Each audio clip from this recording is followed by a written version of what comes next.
तो गुण और दोष, अच्छे बुरे, पाप पुण्य, धर्म अधर्म, इन दोनों का संयोग ही सृष्टि है। अधर्म भी कभी समाप्त नहीं होता। कोई कहे कि सारी दुनिया का अधर्म समाप्त कर देंगे, भगवान भी समाप्त नहीं करते। भगवान भी आए, जहां जहां भगवान गए वहां वहां अधर्म समाप्त हो गया, धर्म की स्थापना हो गई, लेकिन संपूर्ण रूप से धरती का अधर्म समाप्त हो जाए ये कभी नहीं होता।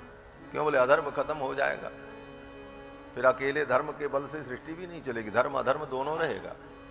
मात्रा कम ज्यादा होती रहती है, कहीं धर्म की मात्रा ज्यादा, कहीं अधर्म की मात्रा ज्यादा। एक बड़ी सुंदर बात आपने अक्सर धर्माचार्यों के मुख से सुना है, संत चरणों से सुना है कि जब कोई भी धार्मिक सभा होती है तो जयकारा लगाया जाता है, तो कहते हैं धर्म की जय हो, अधर्म का नाश हो।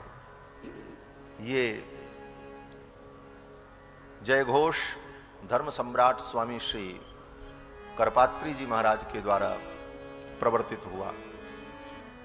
आज से कई दशक पूर्व जब इस धर्म घोष को, जय घोष को स्वामी जी महाराज ने जन के बीच में प्रस्तुत किया, तो सब प्रकार के लोग होते हैं, कुछ न कुछ टीका टिप्पणी होती है, अच्छा भी करो तो कुछ न कुछ लोग प्रश्न चिन्ह खड़ा करते। तो कुछ विद्वानों ने, विद्वान का तो मतलब ही होता है विद्वान विपश्चित दोषज्ञ, जो दोष ढूंढ ले, न भी दोष हो तो अपनी बुद्धि और विद्या के बल पर कोई न कोई कमी बता दे, ये भी विद्वान का एक लक्षण कहा।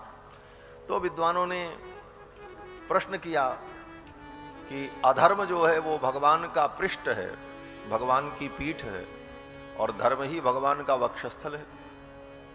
अधर्म भगवान की पीठ है और धर्म भगवान का वक्ष है। ऐसी स्थिति में भगवान का संपूर्ण अंग अविनाशी और अखंड है। उस स्थिति में आप ये कैसे कह सकते हैं कि धर्म की जय हो और अधर्म का नाश हो? भगवान की पृष्ठ अधर्म का नाश हो जाए, ऐसा तो हो नहीं सकता। बड़ा शास्त्रार्थ हुआ, बड़ा विचार हुआ इस पर महाराज। तो यही निर्णय हुआ कि नाश का मतलब क्या है? नाश का मतलब सर्वथा नष्ट नहीं हो जाना।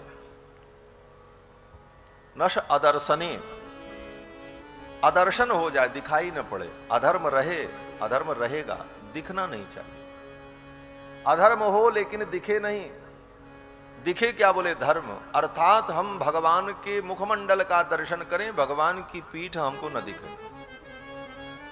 ठाकुर जी के सम्मुख हम रहें, पीठ तो है ये हमको मालूम है, लेकिन वो पीछे है, हम तो मुख का दर्शन करें। तो अधर्म रहे लेकिन वो पर्दे के पीछे हो, वो दृष्टिगोचर न हो, धर्म ही संसार में सर्वत्र दिखाई पड़े, यही धर्म की स्थापना है। परंतु अधर्म की भी सत्ता कहीं न कहीं रहती है। धर्म अधर्म, पाप पुण्य, सत असत, सज्जन असज्जन, इन सब का जो द्वंद्व है, इसी का नाम दुनिया है। द्वाभ्याम नेया दुनिया, जो दो से चलती है, इसीलिए इसका नाम दुनिया है। इस दुनिया के चक्र को देखकर और इस चक्र में घूमते हुए जीव को देखकर भगवान को ही दया आती है।